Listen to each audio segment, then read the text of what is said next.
ম্যাগির নাম শুনলে কিন্তু ছোট থেকে বড় সবার মুখেই একটা চওড়া হাসি আসে।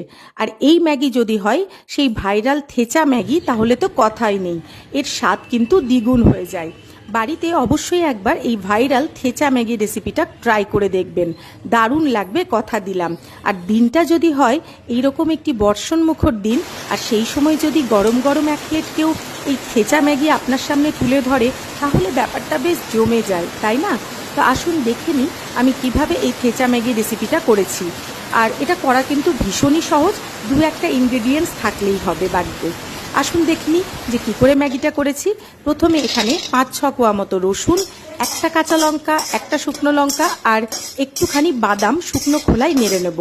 এখানে আপনারা ব্যাপারটা পুরো কাঁচা লঙ্কা দিয়েও করতে পারেন, আবার পুরো শুকনো লঙ্কা দিয়েও করতে পারেন, কিন্তু আমি এখানে একটা কাঁচা লঙ্কা আর একটা শুকনো লঙ্কাই দিয়েছি, কারণ বাচ্চারা বেশি ঝালও তো খেতে পারবে না। তারপর সেটাকে এরকম একটা হামল দিস্তায় নিয়ে তার মধ্যে বেশ খানিকটা ধনেপাতা দিয়ে ভালো করে কিন্তু থেতো করতে হবে, একদম একদম থেতো করে নিতে হবে আর কি। ব্যাপারটা দেখতেই পাচ্ছেন ঠিক এই রকম থাকবে।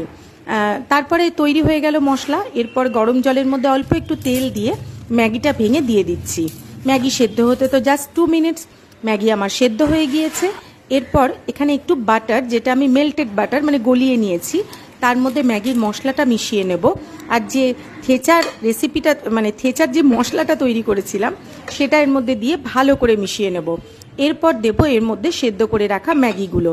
তারপর চামচের সাহায্যে এইভাবে মিশিয়ে নেব, সমস্ত মশলাটা যাতে ম্যাগির গায়ে লেগে যায়। আর একদম সবশেষে দিয়ে দেব লেবুর রস। দুর্দান্ত চটপাটা একটা বর্ষার দিনে এইরকম একটা ম্যাগি অবশ্যই ট্রাই করতে হবে, তাই না? আপনারা যারা আমার ভিডিও দেখছেন তাদেরকে অসংখ্য ধন্যবাদ। এইভাবেই আমার পাশে থাকবেন। আপনারা সবাই ভালো থাকবেন, সুস্থ থাকবেন। ম্যাগি কিন্তু রোজ নয়, হ্যাঁ, মাঝে সাঝে এক আধবার। খুব ভালো থাকবেন। টাটা।